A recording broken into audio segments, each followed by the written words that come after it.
नमस्कार दोस्तों, मैं शिवानी वर्मा लोकगीत चैनल में आप लोगों का स्वागत है। दोस्तों, आज मैं सुनाऊंगी आप लोगों को एक प्यारा सा सोहर गीत है।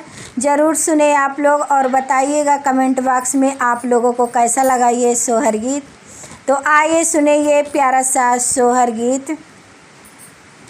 भादो महीना आती पावन बड़ा ही माना, भावन बड़ा ही माना भावन हो। सखिया देवकी के जाना में कान्हैया महल होए, सोहर यशोदा गोदी खेलाई, यशोदा गोदी खेलाई हो। सखिया देवकी के भाई कै कान्हैया यशोदा गोदी खेलाई, यशोदा गोदी खेलाई हो। धन्य हो गए मथुरा नगरिया की धन्य बासु देवा की धन्य बासु देवाई हो। सखिया देवा की जय मन मुस्कानी ललन बड़ा सुंदर, ललन बड़ा सुंदर हो। सखिया देवकी के जन्म में कान्हैया यशोदा गोदी खेला, यशोदा गोदी खेलाई हो। भादो महीना आती पावन बड़ा ही माना, भावन बड़ा ही माना भावन हो। सखिया देवकी के जाना में कान्हैया यशोदा गोदी खेला, यशोदा गोदी खेलाई हो। कंसा बड़ा ही अभिमानी सुनाहु मोरे स्वामी, सुनाहु मोरे स्वामी हो। स्वामी ललन के मोरे गोकुल पहुँचाओ, गोकुल पहुँचाओ हो। स्वामी लाई जाओ हमारो लालन माता गोकुल पहुँचाओ, गोकुल पहुँचाओ हो।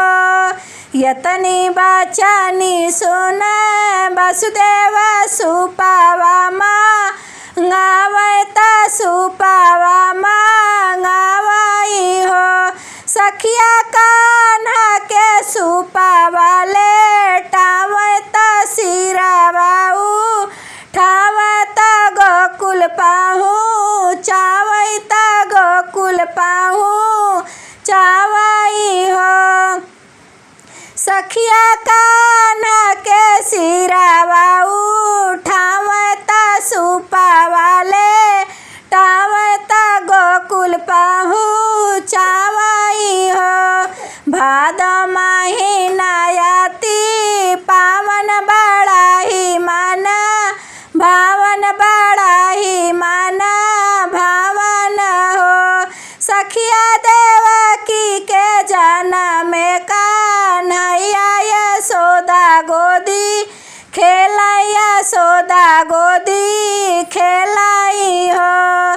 सखिया देवकी के जाना में कान्हैया यशोदा गोदी खेला, यशोदा गोदी खेलाई हो। गोकुला नगरिया आती अन्हरिया यशोदा महलिया पहुँचे, यशोदा महलिया पहुँचाई हो।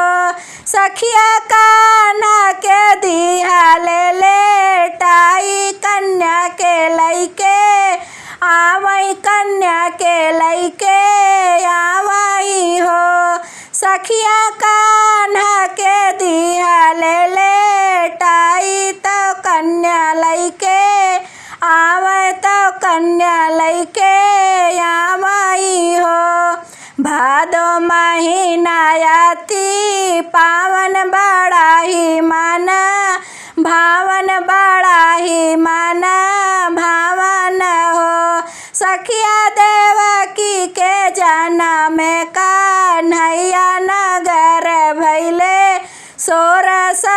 जग भये उजियार सब जग भये उजियाराई हो। सखिया यशोदा के गोदी जेई खेलै तली हले देवकी के कोखी जन्माई हो। सखिया लिहाले जनमावा कन्हैया देवकी के कोखिया यशोदा गोदी खेलाई हो।